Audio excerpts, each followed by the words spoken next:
तर आषाढी एकादशी निमित्त पंढरपूरमध्ये वैष्णवांचा मेळावा भरलाय। चंद्रभागेमध्ये पवित्र स्नान करून पांडुरंगाच्या दर्शनासाठी भाविक आता दाखल झालेले आहेत। साधारण 25 ते 30 तास रांगेतून दर्शनाला लागत असल्याचं पाहायला मिळतंय। याचाच आढावा घेतला, भाविकांशी संवाद देखील साधलाय लोकशाही मराठीचे प्रतिनिधी शशिकांत सूर्यवंशी यांनी। पाहूयात।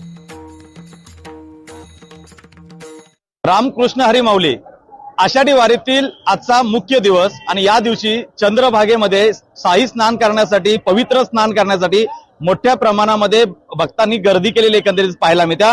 माझ्या पाठीमागे आपण पाहतोय चंद्रभागेमध्ये प्रचंड या ठिकाणी गर्दी आहे। दरवर्षीप्रमाणे यंदा मोठ्या प्रमाणात गर्दी आहे। साधारण 30 लाख पेक्षा भाविक पंढरपूरमध्ये दाखल झालेले आहेत।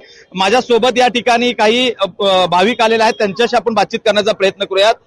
काय सांगाल, तुमची किती वारी आहे आणि तुम्ही स्नान केलेलं आहे का आणि पांडुरंगाकडे काय मागणी कराल? रामकृष्ण हरी ही माझी पहिलीच वारी होती आणि पहिल्या वारीचा आनंद जो आहे अतिशय ओसांडून वाहणारा आनंद आहे।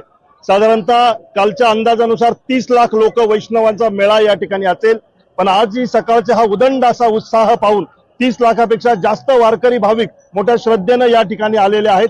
भीमा नदीमध्ये चंद्रभागेमध्ये सर्वांनी स्नान केलंय आणि आपण पाहतोय सगळीकडे हा वैष्णवांचा मेळा आहे। लाखो संख्येनं या ठिकाणी आलाय। पांडुरंगाला अशी प्रार्थना केली का हे पांडुरंगा, हे सुंदर सुजलाम असा महाराष्ट्र, सुंदर सुजलाम असा हा भारत देश समृद्ध होऊ दे। शेतकरी हा बळीराजा आहे, त्याच्यावरती या ठिकाणी पाऊस पडू दे आणि एकदा बळीराजा सुकावला तर सगळे उद्योगधंदे आणि देशाची भरभराट होईल।